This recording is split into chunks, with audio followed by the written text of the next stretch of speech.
Hello and welcome to the Omen Esports Report. I'm Rachel Stringer and for some reason my co-host, Mr. Mark Hatcher, is MIA. Guys, where is he?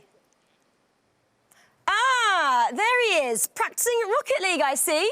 I mean, you found me. What else can I say? You know, I am practicing Rocket League, Rachel, because if I'm honest with myself, I haven't been performing too strongly in the Rocket League Challenge, so taking a few moments just to get, you know, myself into the rhythm for tonight. That's all it is. You can say that again. Now, what's the score? Score's irrelevant. Doesn't matter. Tonight's a new day, and in the meantime, I'm going to take this time to say, let's take a look at the rest of the show. Coming up on tonight's show, we take a look back at the month's past action in the Esports 60. We see who can aim under pressure in the Headshot Challenge. We head to Twickenham Stadium to witness the UKLC finals. And we'll be joined on the sofa by OD Pixel, Shiva and Freya Spears. Oh, here he comes. I'm here. What do you mean? Here he comes? Have you quite I've been finished here the whole time, yeah. practicing I'm Rocket ready. League now? Yeah, of course I am. I'm ready. So happy to start the show? Yeah, I think we should. Let's do it. Let's start the show. Roll the titles.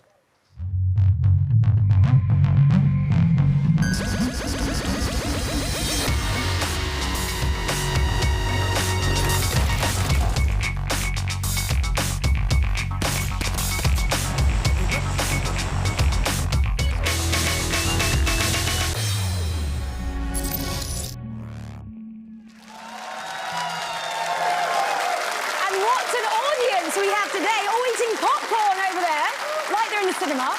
Anyway, as always, we're going to kick off proceedings by giving you the lowdown on the biggest news stories in the world of esports this month. You can start. Oh, thank you. You give me the honour. It's so kind of you. So kind of you. Well, Esports 60, let's get this one underway. The 5th instalment in the Gears franchise was released to glowing reviews. ESL announced global CSGO circuit with over $5 million in prize money. Pretty impressive. Apex news now as TSM win the pre-season invitational. D2 Esports beat Fnatic in a thrilling LEC Grand Final. Several claims the WCS full crown.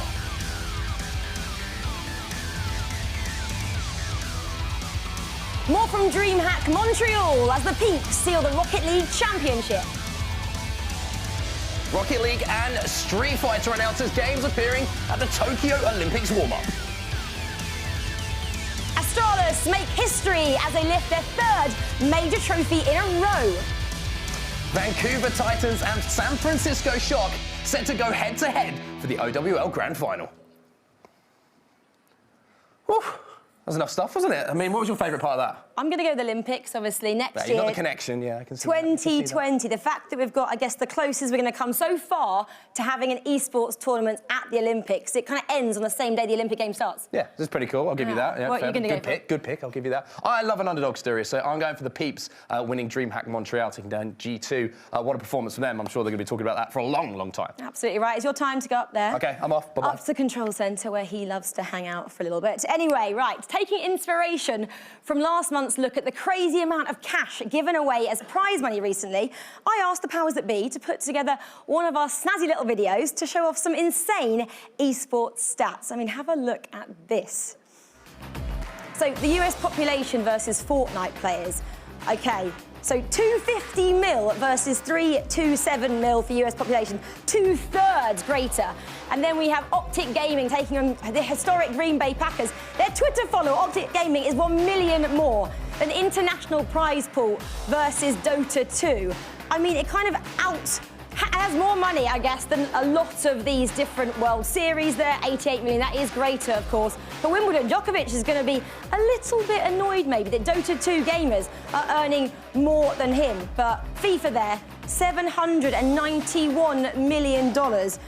I guess that still tops all the prize pools at the moment. Mark, what did you think of all those money being thrown around? I mean, a lot of money, of course, being thrown around in the world of esports, and quite deservedly so for some of those teams involved. But starting things off this week, it's the first for the Control Centre as we look at the world of Instagram for my first story. Now, this is the tweet that caught my eye from Golden Wolf, an animation production company who created these amazing team intros for the OWL playoffs. Let's take a look.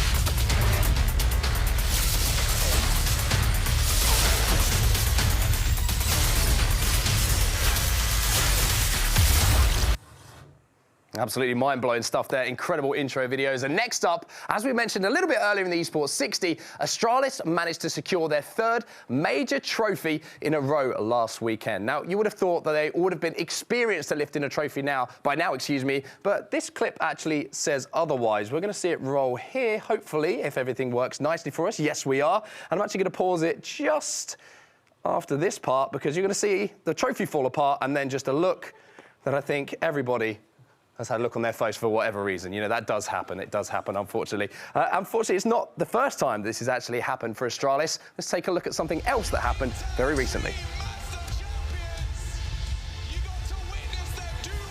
We're keeping an eye on that trophy in the bottom left as well. Can you see a couple of pieces just falling apart once again? We're actually going to take a little bit of a look at one of the tweets that was sent. A tweet of support. This was towards Astralis from Glaive saying, "Welcome to the hashtag Trophy Breakers Club." Maybe not something you want to be a part of, but unfortunately for Astralis, they seem to be making it quite a regular occurrence. Now we come to my favourite, and this one is an absolute beaut. This tweet from League of Legends' beloved Trevor Quickshot Henry says it all. We'll read it out very quickly for you here. This might be one of the most special things to see for me. I'm very fortunate to be able to do something I love every day. I'm even luckier to get a chance to create content that really means something to me. Sandstorm is a personal favourite song. I got to be Darude for a day. Incredible stuff there. Let's take exactly a look at what he meant.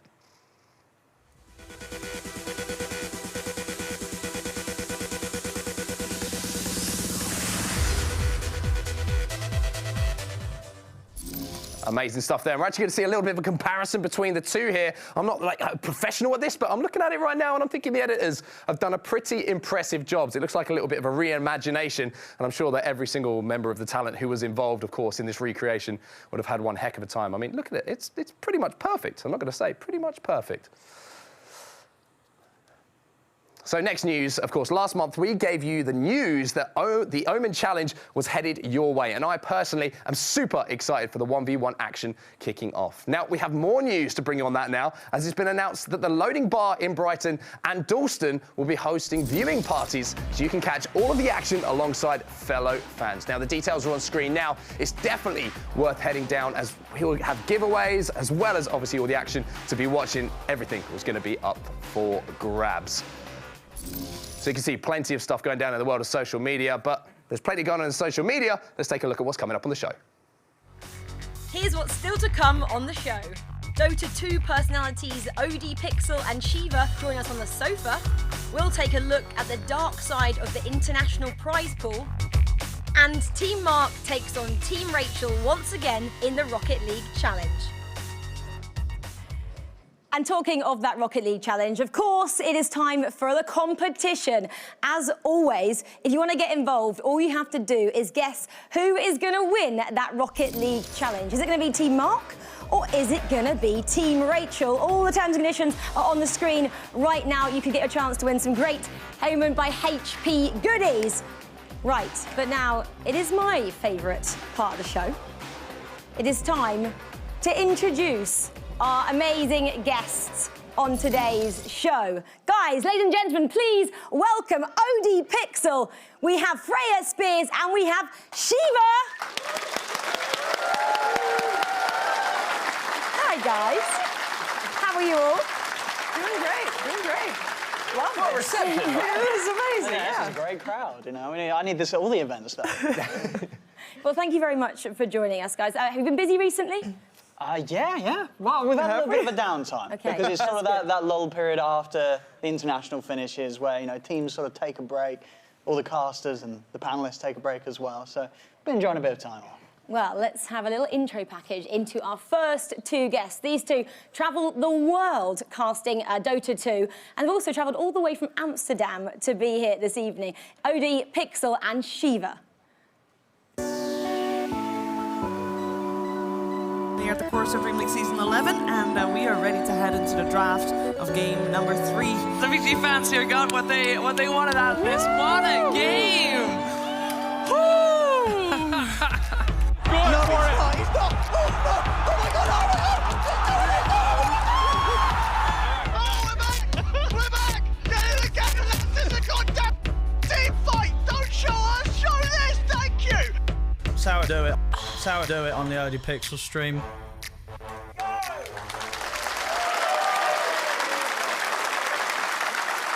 There we go. So, guys, firstly, I mean, they're a little bit old, some of those clips, aren't they? I mean, they were beautifully terrible. I mean, that one there, we sort of slouched back, casting on this terrible laptop setup. I mean, that's not how all Dota 2 events are like, I do assure you. That was a one-off. It was an exciting event, but The a little personal different. stream audio was a little bit better than the professional stream audio. I do like, yes, you've got sort of the one clip from my stream where I do a really good play on Earthshaker. I mean, whoever found that must have spent hours sort of strolling through all of the Yeah, but it's nice to see where you guys came from to where you are now. And I guess let's talk about that. The international recently in Shanghai. You were both there.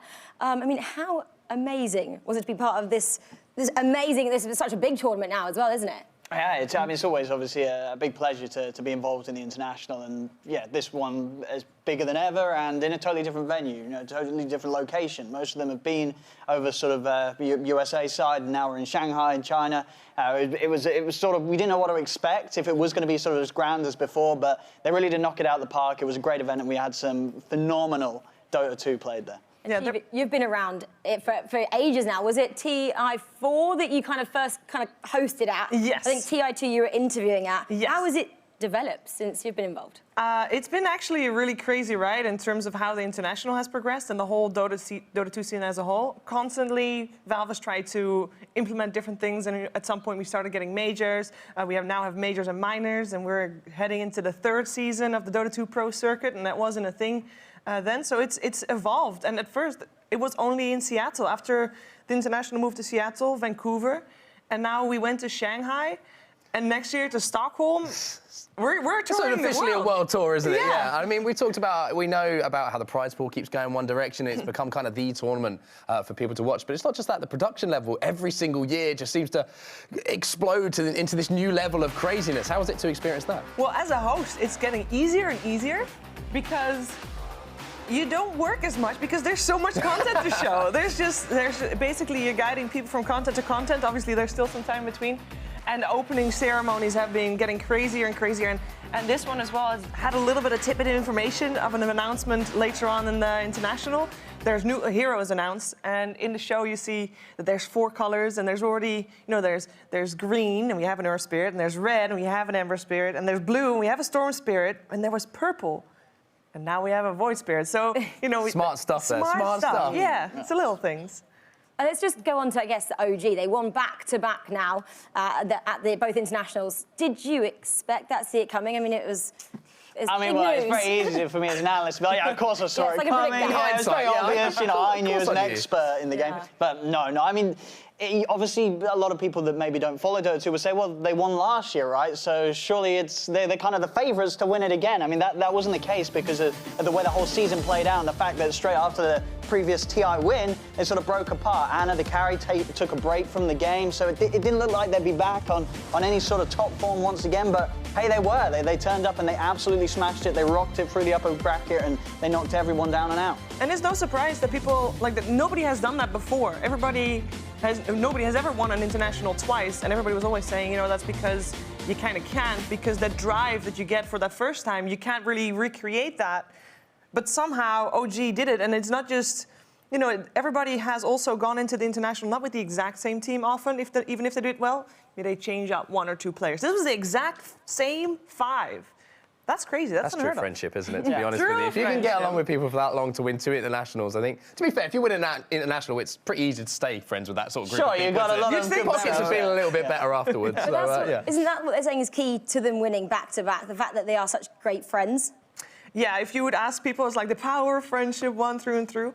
I think the story of this international, of International 2019, for me was obviously OG winning back-to-back, which is great, but more so the fact that they were able to do so very comfortably, and they were able to just play happily. You could see it on their faces. They smiled when they played. You know, there's no pressure there, and everybody else, all the favorites going into the tournament, they were struggling with that pressure.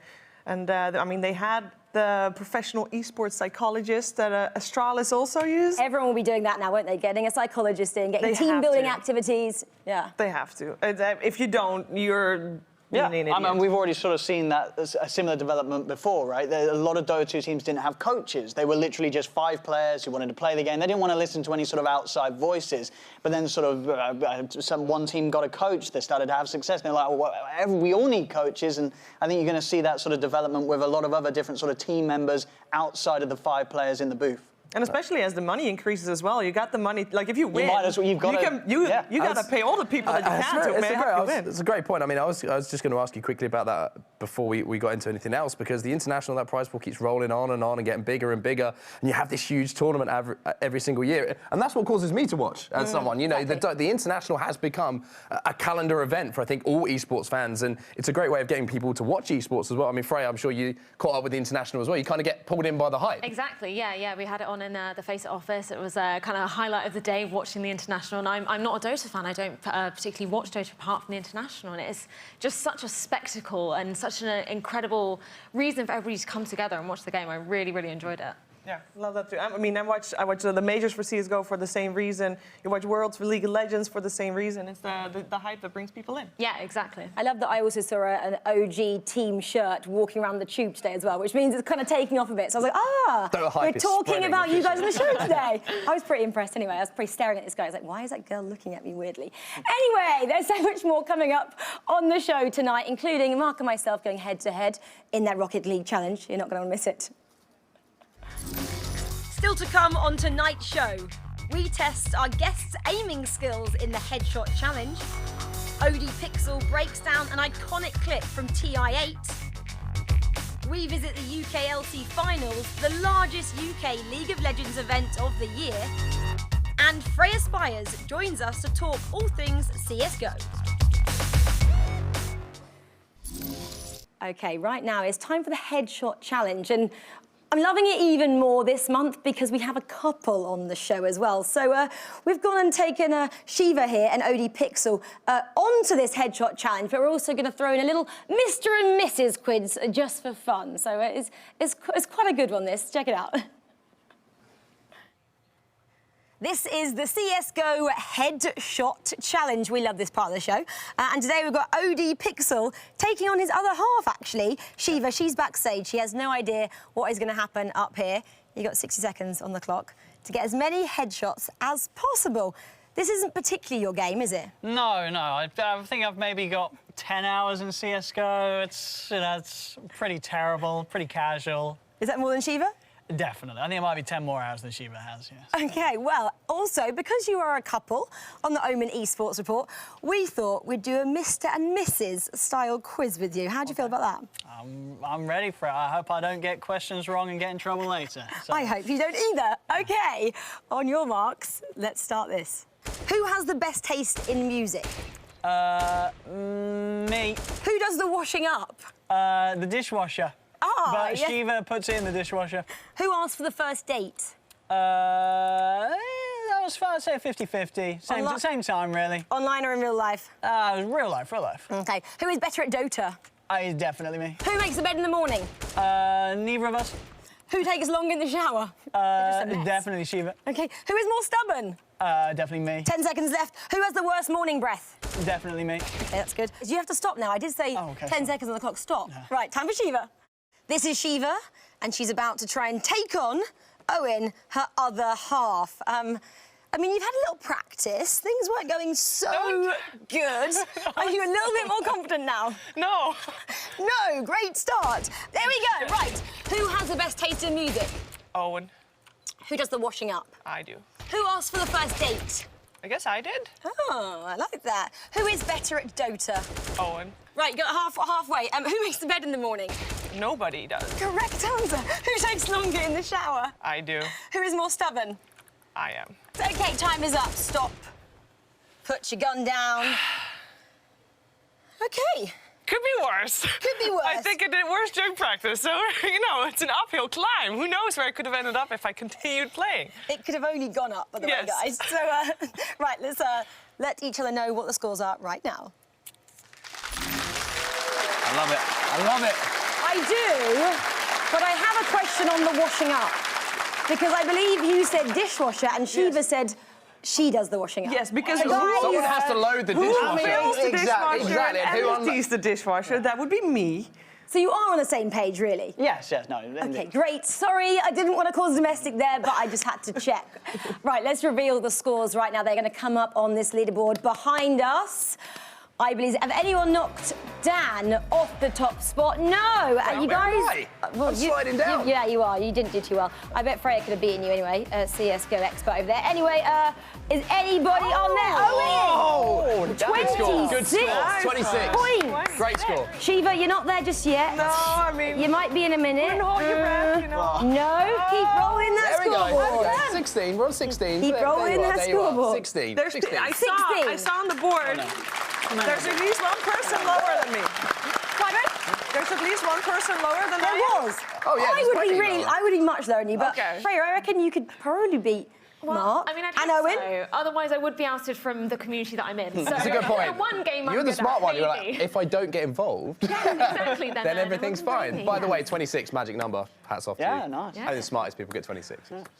Right, now it's time to head over to the breakdown board, which these guys actually filmed a little earlier, and they broke down a historic moment from TI8. Welcome along, everybody, to my favourite part of every single month show. It is, of course, the breakdown, and this time we have got Dota royalty alongside us. We have OD Pixel, and we're going to be talking through a play from last year's International, a huge moment that kind of changed the tide of things. Plus, you were lucky enough to be commentating. Absolutely, yes. Game 4 of Best of 5 Grand Finals, OG, LGD. OG down 2-1 at the moment. $11 million going the way of first place. So you want to make sure that you're able to grab the victory in this Best of 5. As we'll see this sort of key fight beginning already, and it's already very late on in the game. You can see 61 minutes. That's right. You don't get many short games nowadays in the old Dota 2, and when they go this long, they are pretty fantastic. So we can see already at the top, we've lost a support. Not really too much to say about that. He's playing Chen, a hero that's very kind of useless at this stage of the game for the most part, at least in the team fights. He's just going to fall over like a piece of paper. And if you want to hold the pause here, we've just seen OG try and push forward, right? They're already down one hero. They're 4 versus 5, tops in their mid. He's just made the jump in to go with a Hex play, where he's been able to disable one of the heroes, but he's already been saved. The counterplay coming in from LGD's Tusk has put him in the snowball, and now because of that, OG, they've lost the IO, and now Topson as well, he'll also go down. So if you want to pause it once more again here, OG's now lost 3 heroes. They're down to just the PL and the Axe.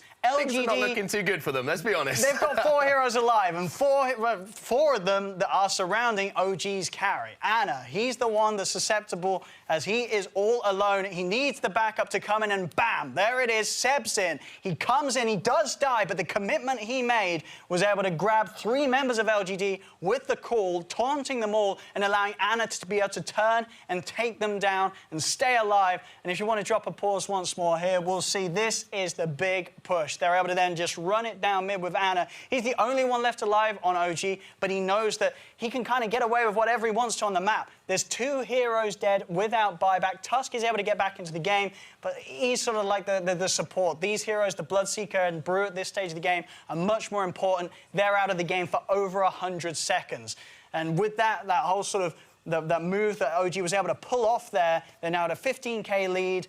they're able to then go forward to close up the game. And a game that from 30 minutes to 60 minutes, they were at a net worth disadvantage. LGD, they had this one in the bag, seemingly. Now, there's a reason that I said, you know, you were lucky enough to be on commentary, and I think maybe the Dota community is lucky enough to have you on commentary, because I think we can hear a call that you made. Just doing that. Now, that'll be the one. That was it. So how many E's are officially in that set? Quite a lot. I lost From count. the horse's mouth? How many? Was it? That's over 100. Over 100. Okay. That's an estimate. Fair enough. Well, what we want to do, of course, is help you guys out at home. And by having someone like yourself here, we look at huge players like this. What advice could you give to players looking to improve their game at home that we've just seen from this play? I think for the most part, and for sort of all levels of play for the people at home, is just to not give up, as cliche as it sounds, when your teammates are dying. So many games that I've been in, you know, I've played a few, I think I've got about 7,000 Dota games under my belt. You'll have those players on your team that just give up. Two people die on the team, they're already walking away from the team fight, they're calling GG in the chat. This doesn't happen. Of course, these guys are professionals, but for the most part, it doesn't happen because OG, with their just 2 remaining players against, I believe, 4 that were alive on LGD at the time, they saw the potential. They knew the power that these 2 heroes could still have in them to turn the fight around despite the numbers being against them, which doesn't happen very often in the pub games because people can be quick to give up, but don't, even if your teammates are feeding/dying. So don't give up, stay focused, and stay out of that in-game chat for as long as possible. Exactly. Exactly. Well, that's going to do it all from the breakdown. An absolute pleasure to have someone like yourself breaking it all down for us. Let's take a look at what's coming up on the rest of the show. Still to come, we look at the dark side of the International's huge prize pool. Freya Spears joins us on the sofa. Team Mark and Team Rachel face off in the Rocket League Challenge. And finally, we look at what to be excited for in the month ahead. I don't know how we're going to get it all in. We've got so much more to go. Are you excited about what's on the rest of the show? I'm looking forward to seeing what we've got in store, Mark. OK, well, let's keep on this Dota theme to start with. And we're going to take a look at our first feature of the show. It's going to be a look at how the International is casting somewhat of a shadow over the Tier 2 scene. The International is, in my very biased opinion, it's the biggest event in esports. It continues to deliver some of the best and most compelling storylines across all of esports. I mean, OG last year to me is it's one of the best Cinderella stories I've ever seen in any sport. At the same time, the footprint that TI takes up relative to the rest of the year grows every year. And that to me is a problem. For the past 9 years, Dota 2's The International has had the largest prize pool in esports. But each year, teams and players outside the International struggle to earn enough across the rest of the season.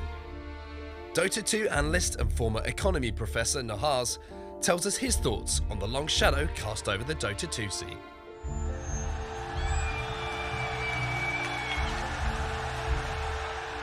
Welcome to the International. TI this year represented the largest portion of the total prize pool in Dota that TI has ever represented. I believe the final number is over 3/4 of the total prize pool awarded for playing Dota this year was awarded at TI. And at the same time, 80% of that was awarded to the top 4 teams, which is again the steepest prize structure that we've ever had at TI. That's a problem. The prize pool distribution was not announced this year until right before TI. And it was pretty obvious, at least to me, that a lot of the reason for that is that there was a desire to eclipse Fortnite. Not only in the over the 34 million versus 30 million, but the idea that each member of OG, the winning team, took home $3 million. $3 million richer. The biggest individual prize victory in competitive gaming history. But the cost of that is, you know, how many players, how many teams know that they're going to eat and know that they're going to be able to pay rent next month playing professional Dota? And the answer to me is not many. I don't think TI necessarily being the mental focus or the storyline focus or the convergence of the season is a bad thing. TI can be the brass ring without being ridiculously overrepresented in terms of financial rewards. And I don't think that's a bad thing. A lot of the changes that I would like to see in Dota and in the pro scene boil down to relatively less emphasis on 2 weeks of the year and more on the remaining 50. If you look at the total amount of prize pool money awarded outside of TI, that number is going down over time. That's a huge red flag to me. I worry a lot. What happens next year when the prize pool is 25 million instead of 35 million? What happens the year after that?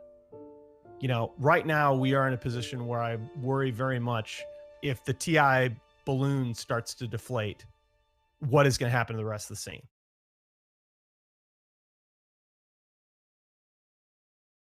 So, a lot to think about there. Obviously, the international, we know for its prestige, for you know, its huge importance to the esports scene and the prestige it brings with it. But as we all know, ecosystems are difficult when it comes to designing for different esports, and with the, you know, with the growth of Dota and everything. That time for that conversation might be now. What are your thoughts on what you've just heard there? Because obviously, you know, being involved with the international, you guys absolutely love it for what it is. Yeah, I mean, for me personally, you know, I'm sort of on the other side of sort of what Alan said. Now, he's a super smart guy. You know, he has a degree in big numbers. You know, he knows what he's talking about. I as sort of just a fan and someone who has this raw love for the game, I just love the chaos. I love the fact that each year we don't know how big the prize pool is going to be. It's this uncapped, crowd-funded amount of money that seems to continuously grow, and it doesn't make any sense, right? You know, why do Valve not limit it? Why do they not just say, hey, let's make it a $10 million tournament, you know, we'll keep the rest? You know, it's like Valve could probably be making more money from this than they are, but they just love to sort of run with it. Just leave it open, keep it growing by insane amounts every year. It's like 26 million to 35 million. Are people playing any harder? Are more people watching? Like, you know, 10 million more people watching? No. The numbers don't make sense, but it draws people back every single year, and it always brings us back to these discussions, this sort of, what is going on? Why do they just let this, why is this a thing? Shiva, though, do you maybe agree or disagree with what was said in that VT there, that the international waited till after Fortnite to release their prize pool? Perhaps, but to be honest, Valve is not known for being timely with anything, so it's not really familiar with a lot of things. Yeah. It's not really a surprise that they're late on anything. So sure, it could be a reason, but at the same time, do we care what the reason is? I don't know. I think they have always been having top-heavy prize pools, and in every esports scene, every different game has a different ecosystem. That is because there is no 100% right way. And especially, I mean, Valve has 2 big esport titles under their wing, and they do things very differently with CSGO and Dota 2, and they're just experimenting still, even though, you know, we've been around for a while. But I think that's a great opportunity to maybe ask your opinion on this, Freya, because obviously Counter-Strike has a slightly different scene in the way that it's structured with the majors. You don't have kind of that one, you know, established event which is all or nothing throughout the year. What do you think about the international? I mean, I really like the structure for Dota 2, but I think for CS, I love that we can have different TOs having those majors. And there's a real emphasis on grassroots, I think, within CSGO. Any TO can put on an event, which is something that I really like. And I mean, there's a lot of conversations now, is the calendar too full? Are teams and players getting enough time to sort of chill out and have a time with their friends and family? But I really like that we have as many tournaments as possible per year, right? I mean, obviously prize pools are another different thing. We haven't seen that kind of increase in the CSGO prize pool as with Dota, and that's something that I would definitely like to see coming in. But the players at CS, they got stickers. You're right. You are definitely right. This is true. Great. Yeah, and I mean, they do get a lot of revenue from that. But yeah, I think it's great that there are different ecosystems between different games, right? That's what makes esports so fun for me. Is yeah, I predominantly work on CS:GO, but it's great to go to other titles and see how their scene works and how the community is in there. Yeah, maybe at some point there's going to be, you know, a golden way to run all different esports the same way. Who knows? I've got to be honest as well. I don't think I'd watch the international if it didn't have that huge number attached to it as well. No, so sure, like as someone like you were saying yourself, Freya, like a little bit earlier on, isn't, you know, a hardcore Dota 2 fan. The reason I watch is because it is the biggest tournament in the world. Yeah. So and that is very important for Valve. You know, Valve in terms of sort of marketing and advertising, they don't do it. There's not Dota 2 adverts all over sort of your streaming websites.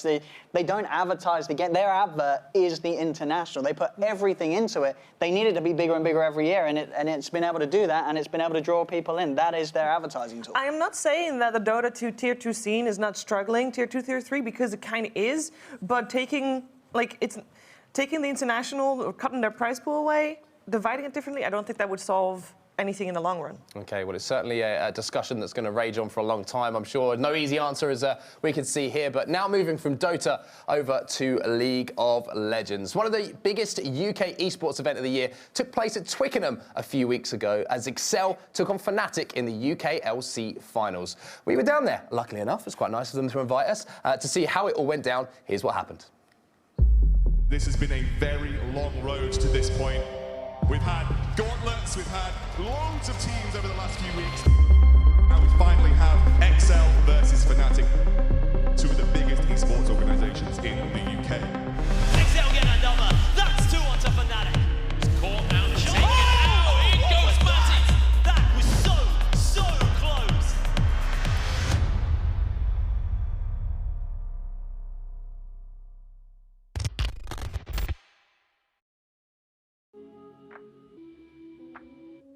So before we had the UKLC, UK League of Legends was a little bit scrappy. We had a lot of events kind of placed all over. We didn't have a formalised, endorsed scene.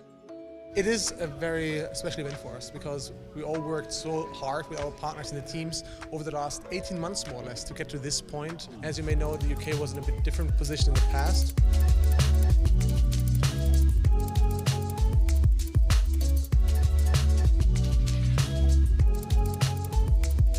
I think if you look at UK Esports 3 or 4 years ago, it was a lot less known. I think this is probably the biggest finals we've had so far in terms of like crowd and probably viewership as well, so it's definitely on the up. It got announced in March that Excel's offices are actually in Twickenham Stadium. With our relationship with Twickenham, we hoped that Twickenham would become a location for UK Esports, and that was their hope as well. Already in the first year to see the UK National Championships for League of Legends, which is essentially the biggest esport, to come here, you know, our home ground, and for us to be in the final is really cool. You can see that everybody's buzzing and interested, and we've got loads of fans for both the two teams turning up. We're building up to that grand final between two of the premier UK esports organisations, so it's going to be massive when we get to that final.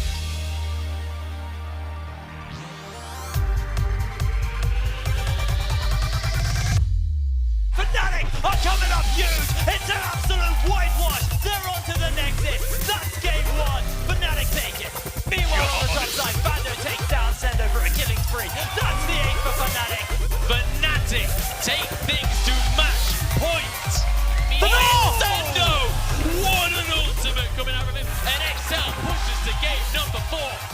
Excel, but Manny finds himself a double kill. He's teleporting into the base. Fnatic are going for the win right here. Ladies and gentlemen, put your hands together for your UKLC Summer Champions. Fnatic rising.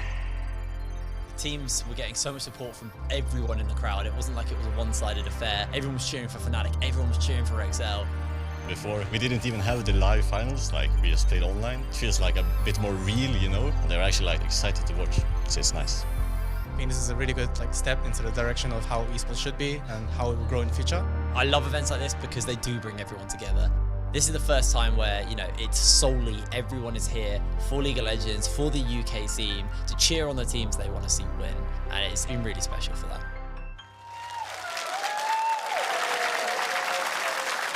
Superb stuff there, and obviously a huge moment for UK League of Legends. So many things to talk about from that. But one thing I want to talk about is how Twickenham seems to be becoming a bit of a hub. And I noticed, Freya, on your social media, you've been hanging around the Excel building a little bit recently. I have indeed. I was at Twickenham yesterday for ESI London, and we were just there a couple of months ago for Face Ignite. Was it that long ago?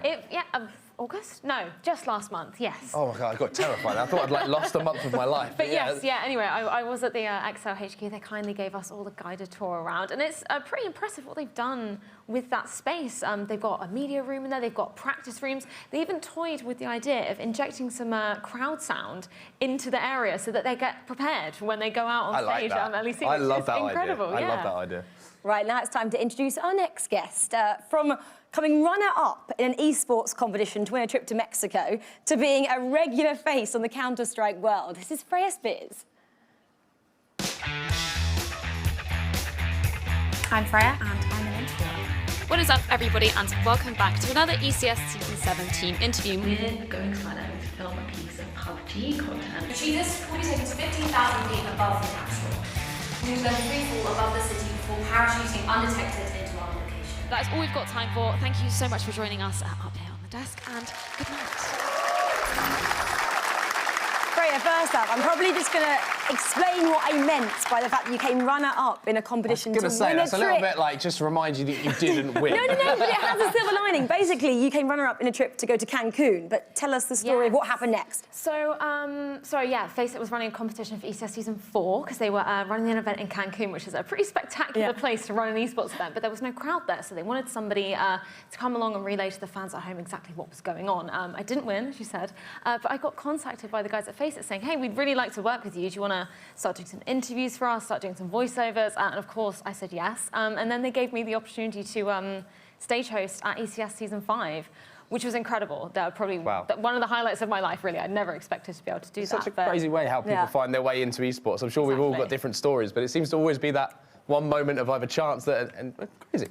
Yeah. I love that yours was, wasn't it, leaving Boots to go out to different countries? Yeah, leaving the job at Boots, the chemist, and talking about magic moments, mine was exactly that as well. I had a moment where I was commentating the longest Dota 2 professional game ever. It was a game that went on for 3.5 hours, back-to-back, non-stop action.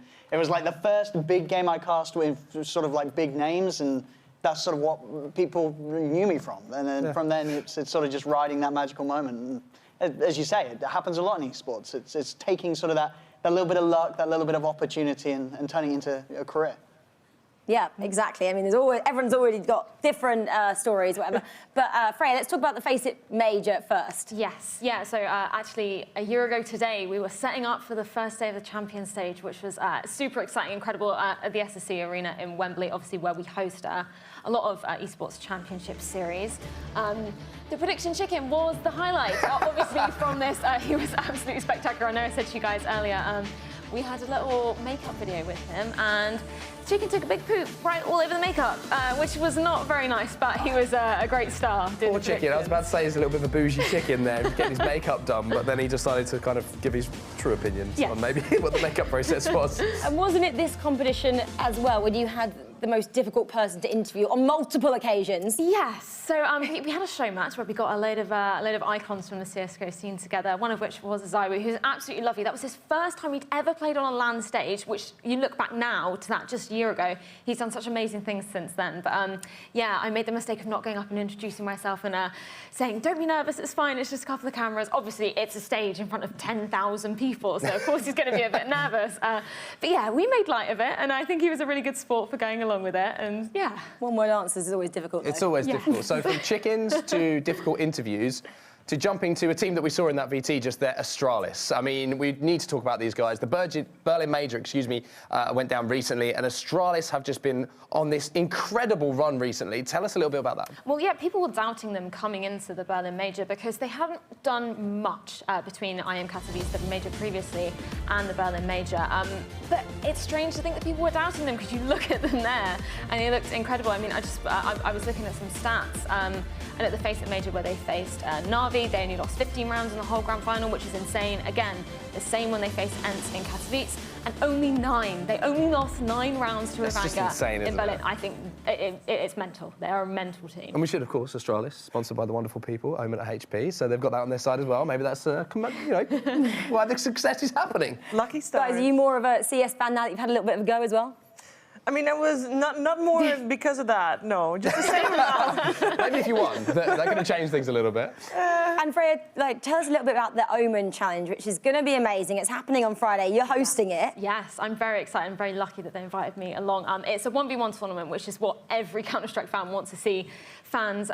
Players getting outside of the comfort of their own team. We've got Nico and Rain from FaZe. We've got Simple and Electronic from Na'Vi, and of course Twice from Astralis. That's the boys we've been talking about. There. And we've got one more very special guest, our wildcard picker. I've just been told, I'm not going to give anything away, but I'm so excited to have him up on stage. We've got our 2 amateurs as well, Hayden and Nick, who've been selected by Astralis' head coach Zonic by looking at some of their plays. So there's a lot of money on the line. There's $50,000, and I'm super excited to see if any of the amateurs can take on the pros. Imagine they pull it off. Well, we do actually have a little video here about the Omen Challenge. We should say just before it happens, this video contains some flashing imagery, but we do have some information about it here, so we'll take a look in the meantime. 2019, of course, we've got the players that you were just talking about here. Who do you think is going to be the most difficult one to beat in a 1v1? Ooh, I think just based on star power, you can't count out Simple. I mean, yeah, I was going to say. Device is incredible within Australia. No no disrespect to him. As a team unit, they're amazing, but Simple, man, he's, I think he's the one. He's not Yeah. human, is he? Let's No. be honest. I think we've all seen what he can do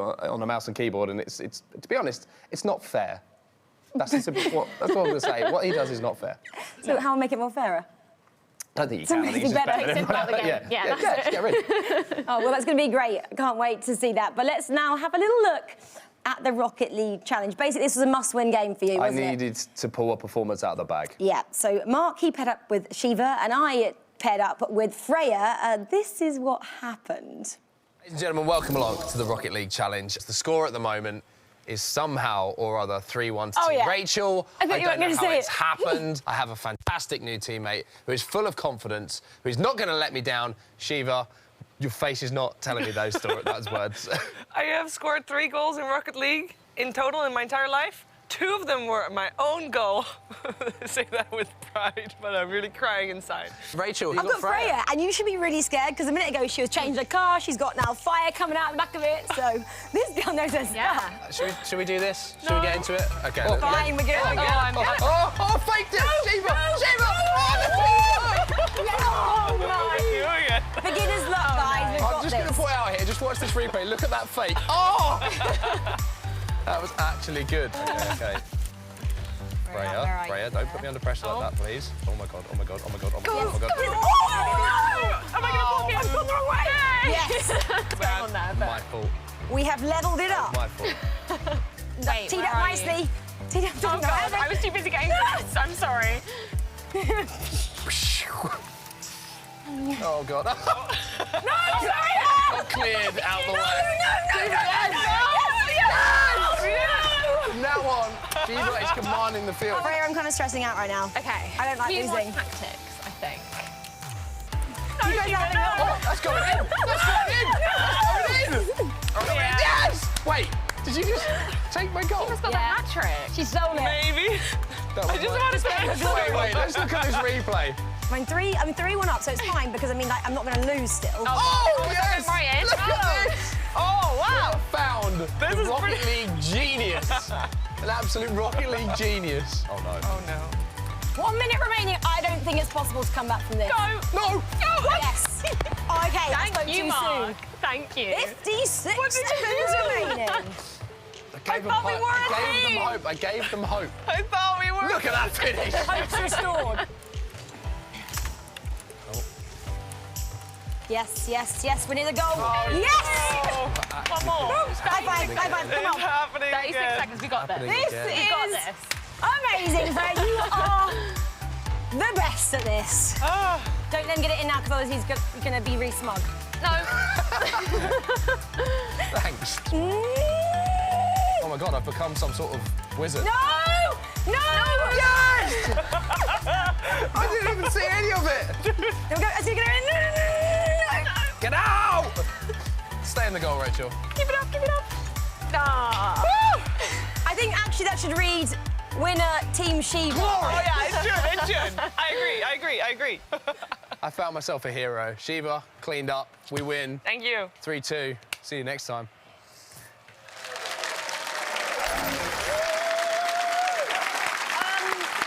Let's just take a second. Let's just take a second. Keep it going. Come on, let's give it up for Shiva. Carrying me to a win. But that's the Take point. a seat. That's Take the a point seat. I was It's going to okay. make, It's okay. darling. It's The fact okay that, to lose. It's okay. Sorry, It's but fine. how many goals did you score? 1 in his own goal. 0.